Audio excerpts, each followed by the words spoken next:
Oh boy, there we go. Cool. Well, Min, how are you doing this afternoon? I'm doing great. Thanks for having me, Will. I'm really excited to be here. Absolutely. Thanks so much for taking the time to come on the show. Do you mind giving us a brief bio and some of the big ideas you're interested in? Sure. Let's see. My name is Min. I am an early stage investor. I've been an early stage investor in venture for the last 4.5 years or so, primarily focused on what I call critical industry development. And so I've been backing founders transforming industries across like shipping and logistics, aerospace, manufacturing, AI. First at a firm called Bloomberg Beta, which is a early stage, like $75 million pre-seed and seed stage firm.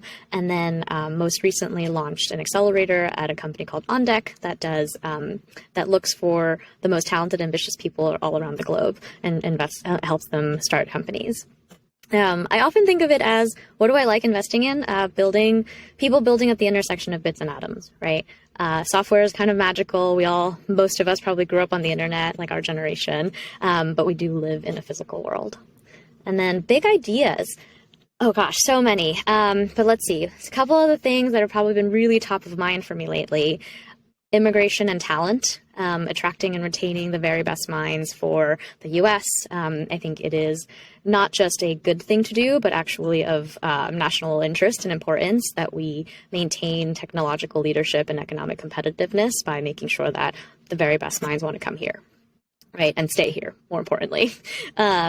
Along that line, I think there's a thread around how do you encourage people to have higher ambitions. I see that a lot with early stage entrepreneurs and people who are thinking about starting their next thing. How do you create an environment that encourages them to actually think bigger? Because I think that is what pushes progress. Industrial progress on that thread. There is so much we can talk about, which we can dive into over the next 30, 45 minutes. But there's a ton of energy and policy changes that I think make right now a really exciting time to be building and investing in things like biotech, climate, energy, advanced manufacturing, longevity, women's health. So many of these areas, again, that kind of intersect between bits and atoms. And I've been referring to it as industrial progress. I think there's a couple different names for it: American dynamism, national NAF. There's like a couple of other ways of describing it, but all of it, I think, is pointing towards this return to investing in like what makes America great. And then just one other thing is like thinking machines. I spent a long time looking into machine intelligence and AI, and I think there is a really unique opportunity right now where there's a tremendous amount of really interesting research and commercialization happening on how we'll interact with our digital products in the near future. That was a lot. I love that. No, that's great. That's great. I love that. It's a great breadth there. I want to double click on ambition a little bit first, because you said some interesting things there. What can you do to raise the ambition of an individual? Is it putting them in an environment with other ambitious individuals? Is it just telling them it's possible? Is it, coaching? Do you say, go read these books? How do you think about that? How do you raise the ambition of people in the early stages of starting companies? Amazing. I think there's a couple different ways. I'm a really big I have a tremendous amount of respect and admiration for the work that Daniel Gross and Tyler Cowen have done over the last several years. Daniel is the co-founder or the founder of a company called Pioneer, where I think a lot of his hypothesis was, how do you find really, really entrepreneurial, wonky, talented people from all around the globe, put them into a digital environment? And so I think he's an immigrant from Israel. If he's listening, please correct me. But he was solving, I think, his own problem of he came from, abroad to the States and found this community of people that were really ambitious and therefore expanded the notion of what was possible. And I think that's a consistent theme around how do you put yourself in an environment. So I totally think that plays a role. I also think there's something to be said about models. I think when you can see someone else who feels like you, but maybe one or two steps ahead, it makes whatever you want to do next like much more attainable and achievable, right? And it's a little bit different than having like celebrities, which is like one step more removed, where sure, you can have like role models on television or in movies that make you excited and make it feel possible. But I think there's something a little bit more grounded where, yeah, if you know like a friend of a friend who went to Harvard and you grew up in like middle America and like, in like a small town, and you didn't know that going to an Ivy League institution, for example, like was possible or achievable for you, having a model of somebody who had done it before, I think makes such a big difference. So like environment, having models, and then just finding that really like critical person who actually believes in you, right? And then that's usually the reason why people want to keep paying it forward, because somebody took a chance on you. And so there's like this interesting nexus of how do you find that person, and do you need to put yourself in a different environment to be able to find that person? I love that. I love that. I want to move on now and talk about industrial progress. We've seen a lot of talk in the discourse recently about American Diamonism and wanting to focus on building new industrial capacity within this country, kind of reshoring a lot of what we've traditionally done here. I'm curious. It seems like almost like a counter-cyclical for that to be happening, because interest rates are rising now. It seems like capital is going to get more expensive. And it feels to me like a lot of these businesses will be more capital intensive, significantly more capital intensive than more traditional software businesses. Do you think that there are some headwinds that need to be overcome there? And is that just, is there still enough capital available? It's not really going to matter that much. Or do you think there will be significant headwinds to big companies in the industrial space that are trying to get spun up now? I mean, it is capital intensive. I think the headwinds are a little, there's some like, actually there are two headwinds that I probably see as really important things to overcome. One is basic R&D. I think there's a trade-off that America that we made as a country and as a world when we decided to globalize, right? And some of these things are cyclical, and this just happens to be, I think, one of the most globalized economies we've ever had in human history, which is why it is the way it is right now. But we made a trade-off, which was great. We could make trade cheaper by working with a lot of other countries outside of the U.S. Because we have access to cheap labor, and therefore like offshore a bunch of like how we actually make the goods that we use, eat, rely on. Now, after like 30, 40 years of that, the cost is we've forgotten how to use our hands and how to, not like you and me necessarily specifically, but like as like a culture, that we don't know necessarily how to build things. So that's a headwind where I think there's, like knowledge that was lost, that we need to actually like retrain a lot of people, because many of the individuals who have had this knowledge previously are well into their 60s, right? Like 50s and 60s. I started my career actually as a data analyst working at a financial services company called Bloomberg LP. And I worked on this big R&D migration project. It was like 8 months of work. And one of the things that we were trying to do is Bloomberg serves a lot of like really high frequency trading companies, and like our clients are like, they're making decisions based on like milliseconds of data transfer. And so it's like relatively high risk because millions of dollars are at hand. But a lot of our software infrastructure was written in COBOL, which is like a programming language that like nobody really knows how to write anymore, because it was written literally by the founder. Like the CTO had written this back in like the 70s. And so, things like that, where we've just forgotten how to do some of those things. I had another similar, like related anecdote about how the New York City, I used to live in New York. I currently reside in San Francisco, but I'm a big fan of the MTA. And I heard this story recently about how the MTA has pushed off like upgrading a lot of their transportation infrastructure because literally nobody knows how to like move the dials to like figure out like how the trains work. And so they have to make this trade-off at some point where, okay, it will be so broken that we have to just rip the whole thing out and replace it, because to repair it, we like literally don't know how. So there's a knowledge headwind. And then like R&D headwind, where I think like we're still having to do like basic science research into like how do you make like the most advanced chips? How do you do like novel like biotech research to be able to do like genetic modifications on like our food, for example. And then labor, right? I'm sure we'll touch on that in a bit too. But I think, again, it kind of comes down to like, well, you can pour billions and billions of dollars into building factories and, making policy incentive changes. But if we literally don't have enough people to do the jobs that we want them to, then we're kind of at a loss. It's a huge, huge problem. I was in Norfolk last week, and I went past the naval shipyards up there. And, just everyone is begging for labor. But the problem is, like, a lot of these programs, they get cut. Let's say the littoral combat ship, if we cut that. I believe there's a big example of this recently with maybe it was one of the submarines or maybe it was the littoral combat ship. I'm not sure. But they cut all the they cut the program. All those people retire. They go do something else. And then, you want to spin up a new ship project and you just can't do that because those people, Right. they don't exist anymore. How do you think about how we solve these kind of labor issues you mentioned? Is it more immigration? Is it more high-skilled immigration? Is it better training, upskilling? What do you think that looks like? I mean, the short answer to that is like it's not one size fits all, right? Like there's no silver bullet and a panacea to solving like labor shortage issues across the country. That's the nuanced take.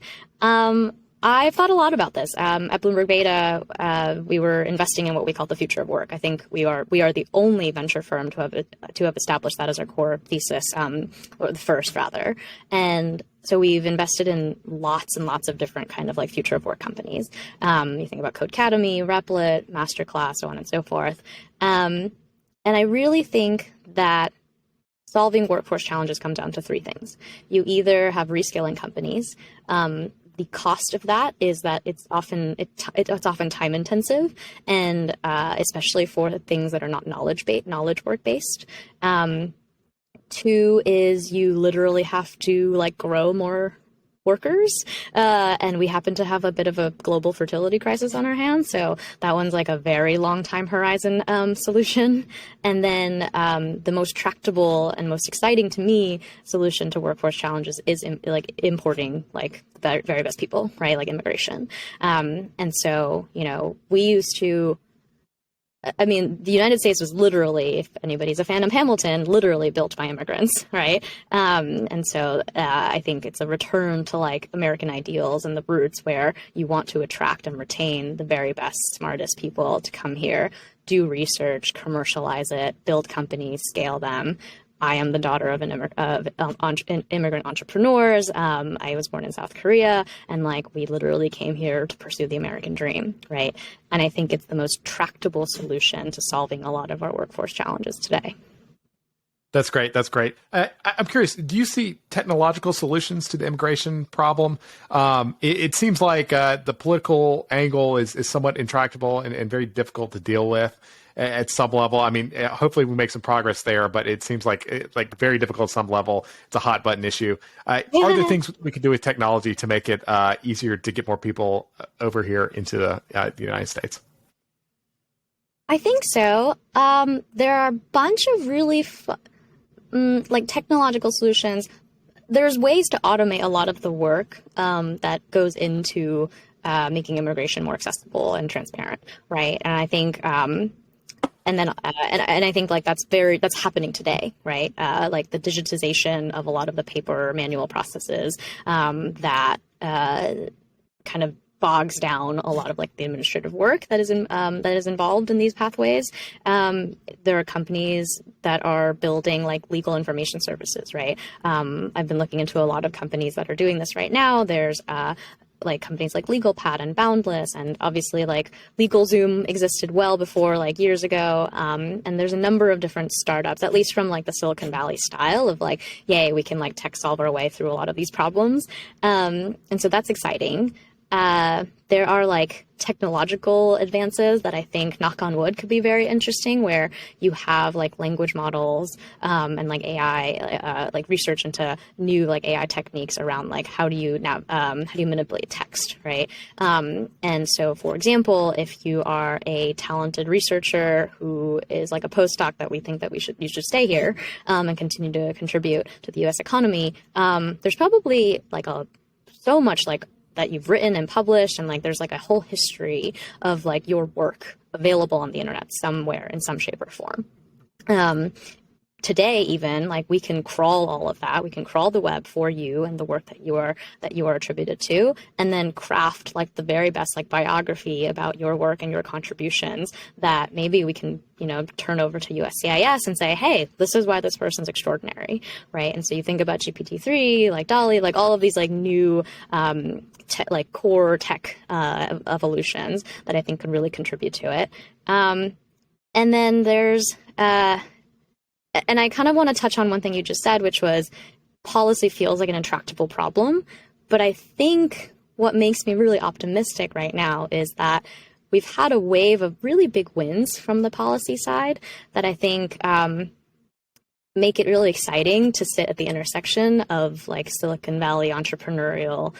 When I say Silicon Valley, by the way, I don't necessarily mean like tied to the Bay Area, but more of like the ethos of Silicon Valley of like we can tech solve our way out of big problems. Yeah.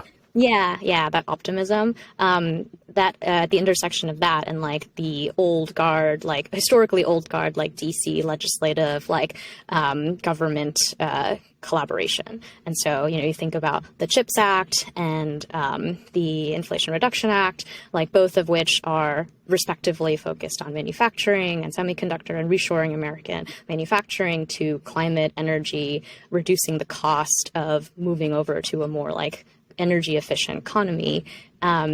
Both of those are huge wins and kind of like, years and years and years in the making, that tell me at least that there is this like zeitgeist and cultural appetite to make policy changes that also work in tandem with technological advances. So maybe these immigration challenges may be more tractable than they at first appear. Correct. Yeah. I mean, literally at the beginning of the year in January, the Biden administration announced a couple of key like policy actions, and I'm going to talk about them because like I feel like more people should totally know about this.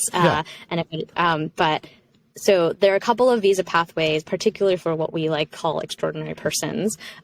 These are like the O1, the EB1, the J1, which is like a trainee visa, and then the national interest waiver. These are four like underused visa pathways that the Biden administration made explicitly much more clear about the qualifications and evidence required to be eligible to receive them. So when you think about immigration, I think most people, especially from like a public political, like media frenzy thing, think about the H-1B, right? Which is like if you're employed by a big company, you apply for an H-1B, and then the unfortunate part about the H-1B is that there's actually like so many people that apply. There's like hundreds of thousands of people every year that apply, and it's capped. And there's only like 65,000 spots basically. And so you're kind of like out of luck if you don't get it that year. And I've had a number of friends who have been unfortunately like deported, right? But the cool part is that these other visas are underutilized, much more clear, and especially for high-skilled like STEM talent or like entrepreneurial talent, it's a lot more accessible than people might think. And so I'm really excited about some of the both like policy and like side projects like in the entrepreneurial ecosystem that are really trying to take advantage of these new recent changes. That's great. That's very encouraging. It's very encouraging to hear that there are options there. Ben, I want to change gears a little bit, and I've got a question for you. Mm-hmm. What is common knowledge in your field that lay people might find surprising? Ooh, I feel like this is like waiting for a hot take tweet. Yes, exactly. Let's see. I mean, in early stage venture, I think there's this notion of quote unquote being contrarian. And it's become a little bit of a trope as like the best way to make returns. And I think what is less, so that's common knowledge that some of the very best investments by the very best investors in this field have not been obvious on day one, right? And so I think about that often because I don't think it's about being contrarian for the sake of being contrarian, but it's remembering that some of the very outlier companies, you think about, I don't know, like SpaceX, Tesla, Amazon, Google, like these big iconic companies that have been around now for almost 20 years, they were like really weird and not obvious. And a lot of the times it took like a very special, like forward thinking person to just take a leap of faith, right? One of my favorite stories, this is like Silicon Valley lore, and I'm sure someone will correct me on the details here, but like way back in like 1999, Larry Page and Sergey Brin were researchers who met John Doerr, who is a partner at this like storied Silicon Valley like sandhill firm called Kleiner Perkins. And when they had the meeting, they had like no business plan, like no revenues. It was like technology. Like this was way before they thought about AdSense and AdWords as like a business model. So it was just like literally like research that they wanted to organize like information on the web. And John Doerr actually, I forget what book this is in, but his recollection or his recounting of that meeting was like, how big do you think it could be? And he himself was like mentally thinking, I don't know, like maybe it's like $1 billion business, like these guys are really smart, like I'll put a small check in. And Larry Page and Sergey Brin were like, oh no, this is like a $10 billion business, like for sure. Like they were just like really confident about it. And now, post facto, we know that it's actually like nearly like $1 trillion business, or could be. And so I think about stories like that where, yeah, it took just like a special person to meet the entrepreneurs and be able to take a leap of faith. This is now like a John Doerr like tribute. I'm a big fan. But Amazon is like a similar story. Amazon's a little bit different because like Jeff Bezos like came from a finance background, and he's like a businessman. He's like a proper businessman, and so he had like notions of what a business model would be. But he had basically exhausted like all of his like friends and family financing, like personal dollars, before he went to a couple of like other like early like what we now call like angels. I don't think we called them that back then in like 1995, but he raised like $1 million, which roughly would be like the equivalent of like two today, and it was like a quote unquote pre-seed round.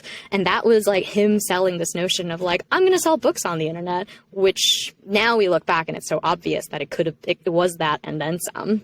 But could you imagine in like 1995? I mean, I was like a baby at the time, but like, could you imagine 1995 somebody thinking like, I'm going to sell books on the internet? Like that's weird.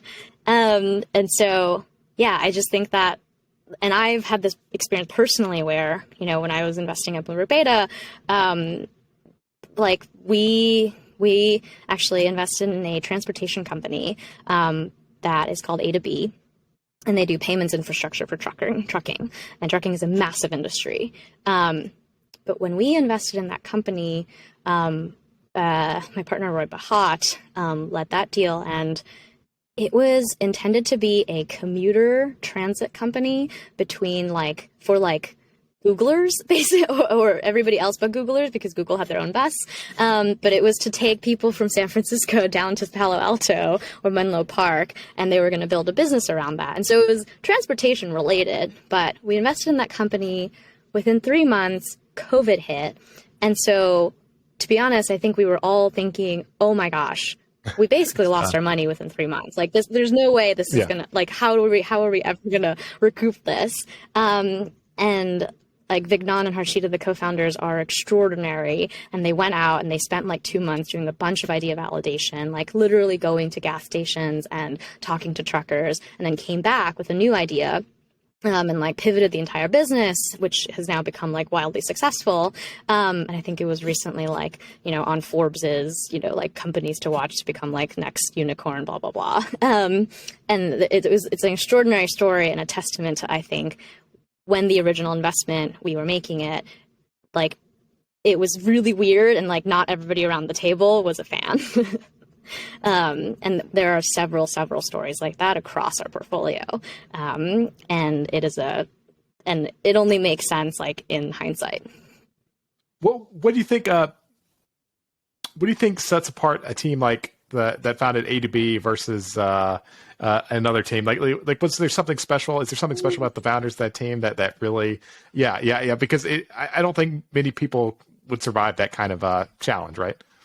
In the business context. Totally. Oh, I love this question. Because I do early stage investing, right? And so I've done mostly like pre-seed and seed. And so I think about this from like a day one, like day negative one almost. And I think what I have observed consistently time and time again is that the most extraordinary people that start companies have been problem solving, like are natural problem solvers and have been problem solving for years and years and years. And you see it.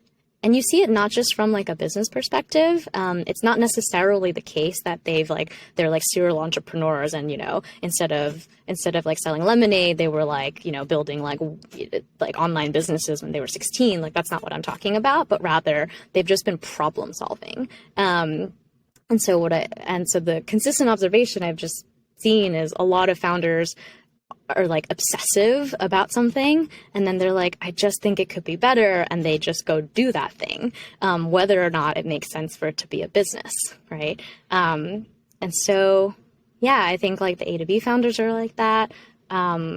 We also invest in a company called Flexport, which does shipping and logistics. I build software for super shipping and logistics. It's called Flexport. Like there are just a number of these companies that are led by problem solvers. That's awesome. That's awesome. How do you know when you meet someone that they're a problem solver? Is it, you just like, you hear them talking about stories, or like that they start, describing problems and how they were thinking about solving them, and you think they can really rise to the challenge? Are there any common threads there you've seen? So I forget who this is, or I might be misremembering, but I think it's Mark Suster, who had this great blog post from years and years ago called Invest in Lines, Not Dots.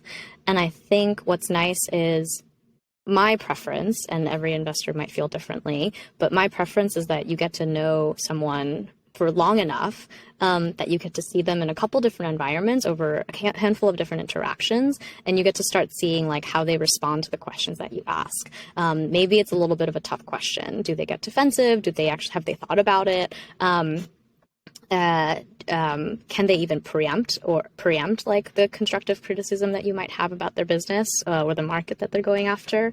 Why do they have such high conviction, right? And so I really subscribe to that notion of like investing in lines, not dots, because I think it's really hard. You can get a really great sense for, do you vibe fit with the person within like a 15-20 minute meeting, Right. or like a 30-minute coffee, but can you find enough pieces of interactions that give you conviction about their ability to problem solve? That happens, I think, over the course of some time. And that could be 2 weeks, that could be 2 months, could be 2 years. But for me, I've always really appreciated when I've gotten to know somebody over the course of several interactions, because the moment that we say that we're going to work together and I'm going to work with you as to help you make sure that you can build this company into something successful, that is like a 10-year potential commitment that we're making to each other. Right. And I hope, like, I don't take that lightly, and I hope founders also don't take that lightly. So I think like there's a level of consistency that comes with it. That makes sense. I really like that. Another question here. Why now? Yeah, this is a great question you often get if you're starting a business. Then why now? When does it matter, and when does it matter less? So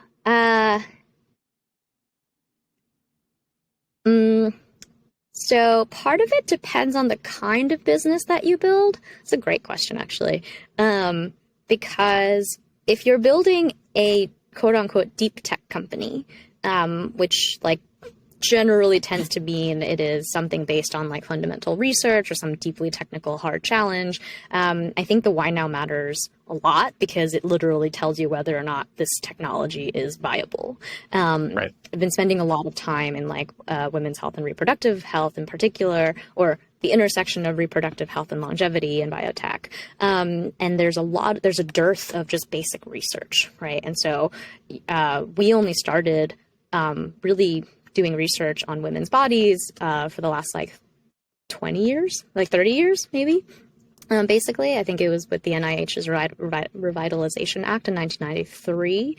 And so it's only been like 30 years that we really like included women in clinical research. And so we just don't really know. And we still don't include like pregnant women in most clinical research because they're considered vulnerable populations. And so we just don't know, right? There's just like a lot of stuff that we don't know about hormone levels and like our fertility and our reproductive health. And how that all works together in our bodies. And so that to me is an example of like, you need to have a really strong why now, because there's probably like some fundamental research that's going to lead to some breakthrough.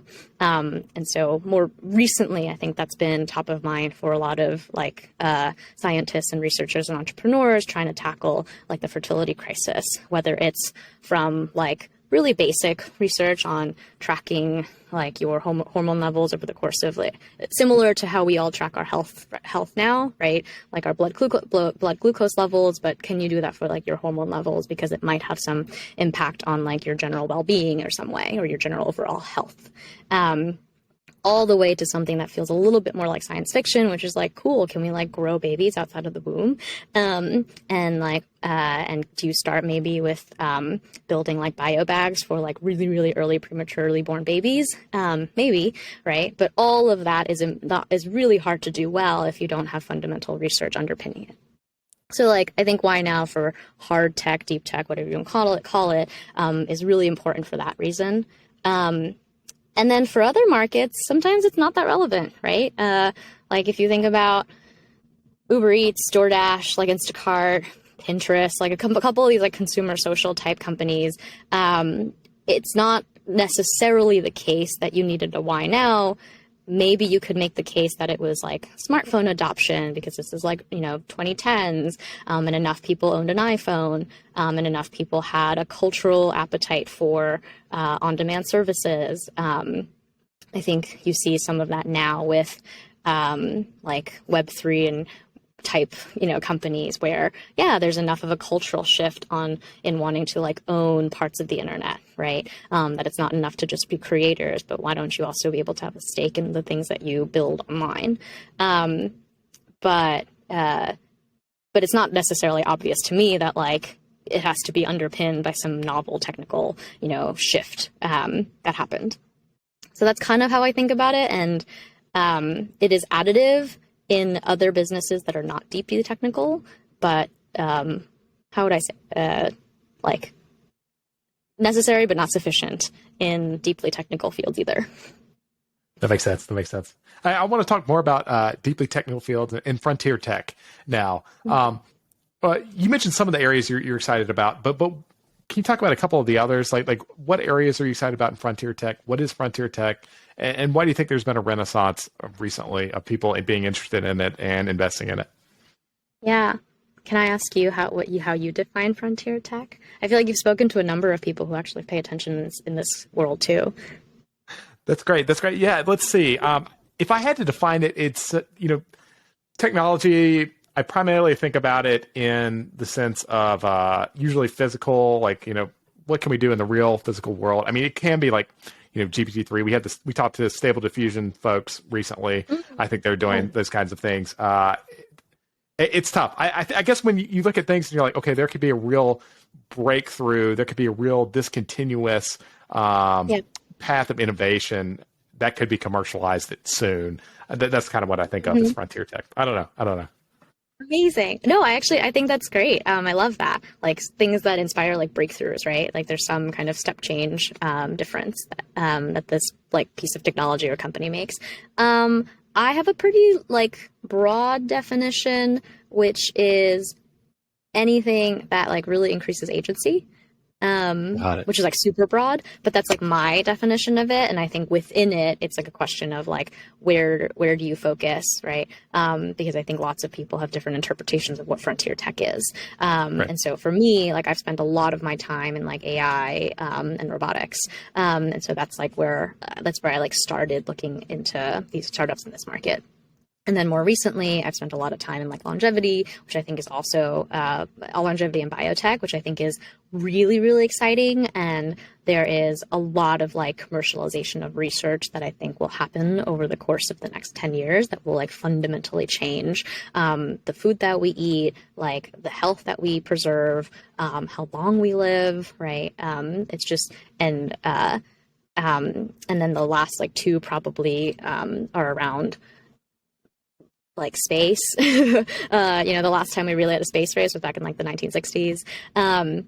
And now I think there's just been really exciting like renaissance of how do we get people to Mars? Like how do we become a multiplanetary species? And that's like really science fiction and out there, but like that is basically the next frontier, right? Like we don't have other continents to conquer anymore on this Earth. We have to go elsewhere. So that's space. And then obviously a lot of the work in climate and energy and the overarching like zeitgeist around making sure that we create like a much more energy efficient economy, sustainable future. So many of my like smartest friends have basically gone into those fields. And so maybe that's how I might define like frontier tech. It's like all the fields that whatever my smartest friends going into, like that's frontier. I love it. I love it. I love it. I'm curious on the climate aspect that, I've seen a lot of people pivoting into climate, thinking about climate.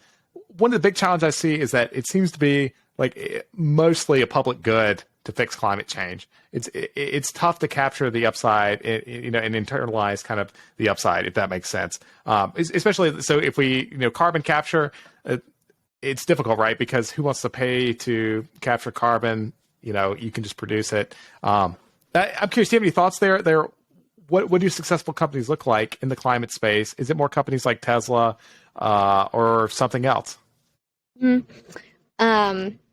Okay. I won't be able to dive as deeply into like carbon capture. That's like not some place that I've spent a lot of much time in, but I think I have like two parts to this question, two answers to this question. One of which is I think that creating new markets takes time.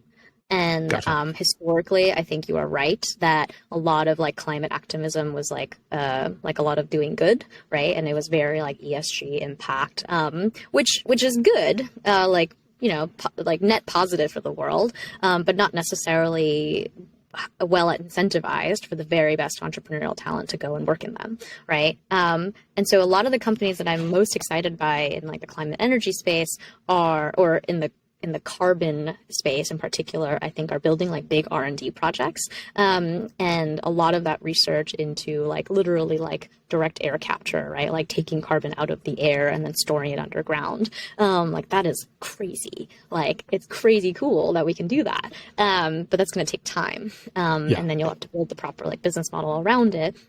And so I do think that some of these things just like have to take on a decade-long horizon, especially if you're thinking about either building something in it or joining a company in it or putting money behind it. Like you really have to think long-term.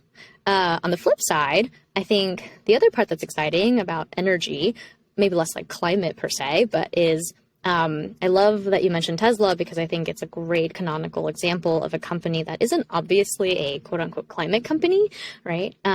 But it is just fundamentally building the product that they're building in a more sustainable or intentional way, and making it accessible to its end customers. And so, like, I don't know, all roads lead back to Bezos. But like, what do customers care about? Like, you want it either cheaper, faster, or better, right? And so, Yep. if you're going to build a product and you incentivize enough people who are building those things to do it in a more energy efficient way, they probably will, right? And then if you give enough incentives for the customers of the people building those products, enough reason to buy those, they probably will. And so the IRA, I think, is like this really big tailwind for an entirely new generation of like industrial companies that just get built from the ground up in a much more energy efficient, energy intentional way. So you think of, so you got Tesla instead of Ford. And so like, think about every other potential company that was built 100 years ago. They'll get built today. In a better, more robust way, sounds like. Yeah. At least that's my hope. I mean, and I have friends who are working in like battery technology, building like industrial like appliances, and they're just doing it. It's the same output, but the output just happens to be like cooler and better. I love that. That's great. Can you talk about language models and human-computer interfaces and some of the excitement around that you've seen recently? Oh, okay. So the reason I love like like human computer interaction. The reason I got into it to begin with is because I am like one of those people that will raise my hand to have a brain implant. Maybe not like clinical trial, maybe like after that, but like happily be a guinea pig for that kind of thing. And I've always felt that I'm a big believer that your environment shapes you, like your physical environment, and that also includes like the things that you use on a day-to-day basis. For example, I've like our devices, right? Like you and I are talking right now on a laptop. I have an iPhone. I have an iPad. And each of these I kind of use slightly differently. Like, yes, I will do email on all of them. But I try not to, like, I try to use like iPad for like YouTube watching, right? Versus like if I'm doing like deep work, I'll use my laptop versus like phone is like for on the go. And so I do think that like your devices kind of influence the behavior and like how you use them. But they're all really constrained, right? Like I grew up watching like Minority Report, right? And like all these like science fiction movies that detail like like you can like manipulate the air and, you know, send data across to the person like in the next room just with the swipe of your hand. And we don't have that yet. But like clearly we have the imagination to build to want something like that. And so I've been really excited about a lot of the work recently around like the intersection of language models and AI and new human computer interface design. There's this company called Replit that builds like integrated developer environments. It is a Bloomberg Beta portfolio company, and Amjad's amazing, and he's built this amazing, incredibly innovative like entrepreneurial team that like churn out like projects truly. And one of their recent ones is called Ghostwriter, and it's like an AI assisted code generator. So it's not like itself novel necessarily. Like Microsoft's GitHub has been doing this for the last like a couple of years, I think, with Copilot. But two things. One, it's that they've just gotten a lot better. And then two is the cool part about Ghostwriter that I was like a little bit like blown away by is they have this feature called swipe to code. And so like as the AI helps you like generate the code, you can either accept or deny by like swiping. And now that I've said it, and now that if you see the demo, it feels obvious afterwards, but I love demos like that, where it kind of totally makes you think differently about what's possible with our devices, right? And that's like a really simple example, but like there's no notion of like depth when we use our digital devices today, right? Like I'm looking at you right now through a video screen, but there's no real notion of like depth. And there's not a real notion of like memory, right? And so let's say I was taking a picture of somebody and then, like 3 weeks later, I came back to the same spot. And is there a feature that I could like toggle on because I want to remember like who was in the room when I went to that happy hour, right? And so there's this like notion of like the memory palace that you have in your brain and like, can we recreate that with our devices? And so that's just been something that is not obviously yet like a company to me right now, but there are a number of people like in like the tech ecosystem that are thinking and working on like really good ways to demonstrate how this like how like our tech can work for us basically in a way so that we're not just like a lot of the language model, like auto-generated, like, oh my God, like AI is going to take over our jobs. Like that feels really constrained to me because like human beings are really, really creative. And when you give them new tools, I think we figure out ways to use the tools, right? And if you give, there's this amazing researcher named Linus Lee, he's on Twitter, but he said something recently that really, really impacted me, which was our tools should evoke virtuosity. And so if you give people really, really constrained tools, they won't evoke virtuosity. And so great that like you can use an auto-generated copywriter, but you won't know what's like really fully possible then. I love that. I love that. I love that framing. That's really good framing. I want to pivot a little bit, but I want to talk about this, about frontier tech and what the big barriers are to getting more of it in the real world right now. What are those big barriers you see? Is it, money? Is it talent? Is it something else? What do you think? Maybe it'll depend on the market, but I think it's a combination of basic research, talent, capital, and policy, right? It's like all four of those forces working in tandem to make sure that we can continue innovating in these areas, right? And so, and we've touched on this so far, but like a lot of foundational scientific capacity, like we just need like a lot more R&D, right? Whether it's like genetic engineering technologies to like reprogramming our cells to like synthetic biology so that we don't have to so that we can like create cells out of like stem cells into like new cells versus having to like get them out of our bodies, which is very expensive and like higher risk. Things like that, to talent, which you've touched on, which again, like I'm going to come back to immigration, like that is like the most tractable near-term thing that we can do to make sure that we can get people to do our research. Capital is an interesting one because I think there's like different capital needs for when, especially frontier tech goes from 0 to 1, 1 to 2, and then 2 to like whatever, 100,000 plus, right? 0 to 1 can, in some regard, be cheap.